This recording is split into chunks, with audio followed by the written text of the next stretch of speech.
Well, let's discuss this further now with Steve Okun, who's a senior advisor at McLarty Associates, an international strategic advisory firm. He's via Skype from Singapore. Thank you very much for being with us, Steve. So let's talk about what happens next in this whole process and the impeachment article now going to the Senate for a trial, which, as we know, is in the process of changing hands from Republican to Democrats. What do you think are the likely scenarios here of how this could play out, and what's the likelihood of conviction in the Senate?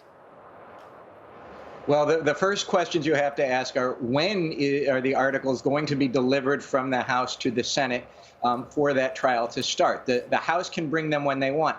The last time Donald Trump was impeached, it was about a month from the impeachment vote in the House to them being delivered to the Senate for the trial to start.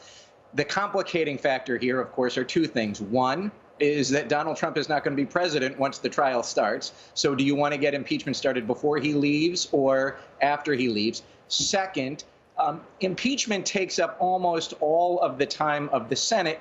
And Joe Biden and his administration, they need to hit the ground running. They need to get their nominees confirmed. Right. There needs to be legislation passed on stimulus. So when is that going to take place? We need to figure out those two answers before we know when the trial Right. can start. Mitch McConnell has already said that he doesn't plan on reconvening the Senate before the inauguration of Joe Biden. And we heard yesterday most Republicans arguing that impeachment would be too divisive for America, while at the same time acknowledging that Trump's rhetoric led to the storming of the Capitol Hill building.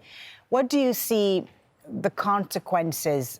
What do you think would be the consequences if Trump is not convicted? Could it be more than a divided America? Well, that's the question is, are there 17 Republican senators who will vote with the 50 Democrats to convict him? And so it's not, you don't need a majority of the Republicans, you need 17 of those 50. That's up in the air right now as to whether you're going to get that or not.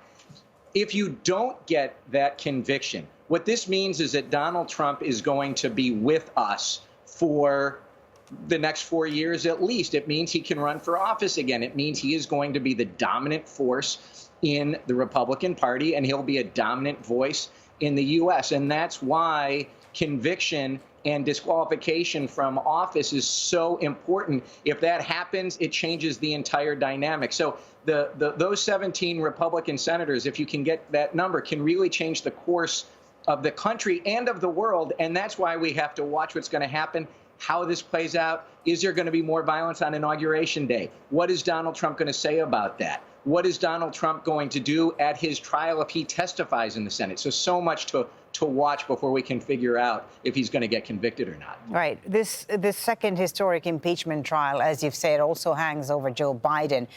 This will likely slow his first agenda items. It's going to be a very difficult balancing act for him, isn't it? Finding the right tone.